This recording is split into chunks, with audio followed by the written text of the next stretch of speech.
momento em que você tem um propósito de leitura, seja ele qual for, tem como utilizar estratégias de leitura para atingir seus objetivos de forma mais eficiente.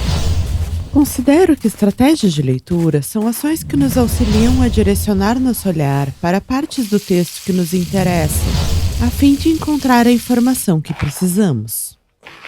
Assim, evitamos perder tempo ou ficar entediados ao ler o que não é relevante para o que queremos. Ainda que se tenha claro que ler, seja o que for, nunca é perda de tempo.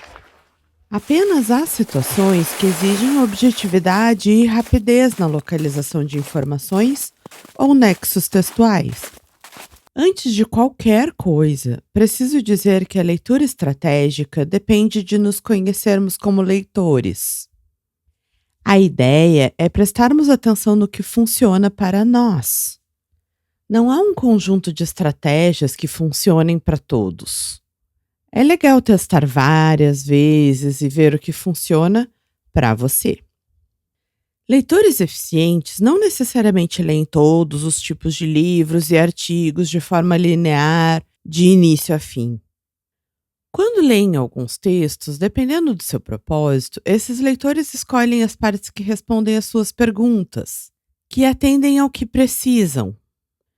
Os textos, em geral, têm estruturas convencionais que permitem encontrar as informações mais rápido quando praticamos estratégias de leitura. Eu disse praticamos estratégias de leitura na frase anterior. Porque no início pode parecer que usar estratégias torna a leitura mais lenta, mais burocrática. Mas com o tempo e a prática, usamos as estratégias sem perceber. É bem provável que você já utilize algumas, se não todas as estratégias que irei mencionar. Leitores eficientes têm pelo menos um propósito para a leitura, normalmente mais de um, e ajustam sua leitura para cada propósito, o que começa por um planejamento de como irão encarar o texto. Tendo consciência do que querem com o texto, podem começar analisando sua anatomia. Cada gênero possui uma estrutura específica e normalmente já sabemos onde ficam as informações gerais e onde ficam as mais específicas. No caso de livros, temos como utilizar os índices, sumários, índices remissivos, resumos de capítulos. No caso de artigos, podemos usar os títulos e subtítulos, os resumos, as introduções e as conclusões, para termos noções gerais sobre os textos. Caso você ainda não tenha muita prática de leitura na sua área, é interessante começar com essa estratégia. Conhecer e analisar como são construídos os textos de cada uma das suas disciplinas. É comum que a constituição anatômica de cada gênero mude dependendo da área e das características metodológicas das pesquisas. Então, comece vendo como os principais autores da sua área se comunicam. Onde ficam as informações gerais do texto? Onde ficam as específicas? Uma forma de fazer essa análise é olhar como o texto é montado. Que partes constituem o texto que você está lendo? Para que servem essas partes? Dê uma olhada rápida pelo que está escrito e veja se consegue encontrar onde tem informações importantes para você responder o que está procurando. Entendendo a anatomia do texto e fazendo isso algumas vezes no início, é provável que você não tenha que fazer isso toda vez que vai ler um texto na sua área. Embora eu conheça leitores eficientes que preferem sempre começar pelo reconhecimento da estrutura do texto que vão ler. Gostam de ler os títulos e subtítulos, figuras, tabelas, referências, grifos e negritos, possíveis resumos, antes de adentrar o conteúdo em si. Ao dar essa primeira passada de olhos pelo texto, é provável que você já tenha uma ideia sobre o conteúdo dele. Então, automaticamente pensa sobre o que já sabe sobre esse assunto. Por mais que esse seja um movimento automático, você pode fazer com que seja um raciocínio mais profundo. Um dos jeitos de fazer isso é listar o que já sabe. Se estiver estudando para uma disciplina ou uma prova, essa estratégia é especialmente útil. Porque às vezes compreendemos algo, mas não conseguimos expressar o que sabemos. Se você vai fazer uma prova e souber o conteúdo, mas não souber expressar o que entende, não terá como fazer uma boa prova. Então, escrever o que você já sabe sobre o assunto é um bom início para ter uma ideia mais realista sobre o que você já sabe e o que consegue escrever ou falar sobre o assunto.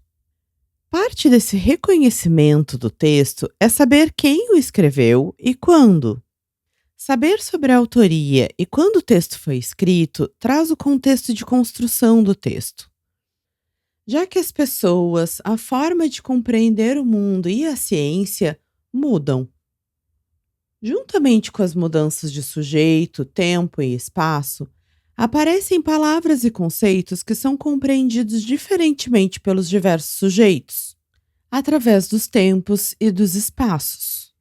Compreender essas variações pode ser essencial para a interpretação textual. Mesmo que no início da carreira acadêmica essas associações sejam difíceis, com o tempo percebemos e procuramos essas relações.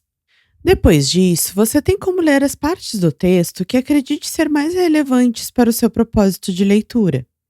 Tem como ler, relacionar o que leu ao que sabe e elaborar questionamentos sobre o que está lendo. Pessoalmente, eu gosto de ler, marcar as partes que me interessam e continuar a leitura. Depois, eu volto às partes marcadas, reescrevo o que compreendi com as minhas palavras e elaboro argumentos ou perguntas sobre o que eu li. Quando o assunto é mais novo para mim ou quando eu tenho que fazer uma prova, prefiro fazer perguntas e, depois de terminar a leitura, responder. Quando já conheço mais sobre o assunto, prefiro relacionar o que estou lendo com o que já sei e com o que já li em outros lugares. Às vezes, acabo também fazendo perguntas, porque a partir do confronto de ideias e da criação da argumentação, percebo que ainda preciso rever algumas partes do texto que não tenho clareza do que está sendo dito. É possível ter contato com textos que têm uma linguagem e estrutura textual claras, aparentemente compreensíveis em uma primeira leitura, mas que inserem conteúdo complexo, ainda não totalmente conhecido pelo leitor, e que, no decorrer da leitura, gerem incompreensão do verdadeiro sentido atribuído pelo autor. Tal situação, ao ser percebida pelo leitor, vai provocar um retorno às partes do texto que pareciam ter sido compreendidas e agora merecem melhor leitura e reflexão. Grifar um texto em qualquer cor serve para que possamos retornar às partes que consideramos mais importantes, para fazermos uma releitura, questionamento e observações. Ler uma vez, grifar, fechar o texto e nunca mais tocar nele não funciona para nada, além de colorir o papel. O mesmo pode ser dito para sublinhar, marcar, fazer anotações em post-its ou nas margens.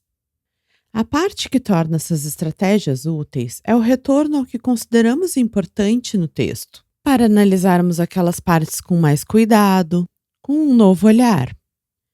Quando voltamos nessas partes, sabemos que são as partes relevantes, as partes que nos interessam. E a partir daí, temos como criar um produto da comparação do que estamos lendo com o que já sabemos. Precisamos escrever sobre isso ou questionar o que estamos lendo, retomar, revisar, reavaliar. Para quem está começando a ler em uma nova área, ou precisa lembrar de procedimentos ou vocabulário a partir da leitura do texto, uma das melhores estratégias de leitura é formular questões. Crie perguntas a partir do que está escrito. Pergunte qual o objetivo do texto, quais as informações gerais mais relevantes. Faça questionamentos específicos e detalhados sobre o que está sendo explicado. Anote os aspectos que você percebe que precisa saber mais e faça buscas depois da leitura. Transforme os subtítulos em perguntas. Caso esteja estudando para uma prova, imagine as perguntas que poderiam ser feitas e responda com o livro fechado. A leitura vai aumentar a velocidade e aprimorar seu desenvolvimento acadêmico e profissional. Quanto mais tempo e atenção você puder dedicar para isso, mais você estará investindo no seu crescimento. Here we go now. Here we go now.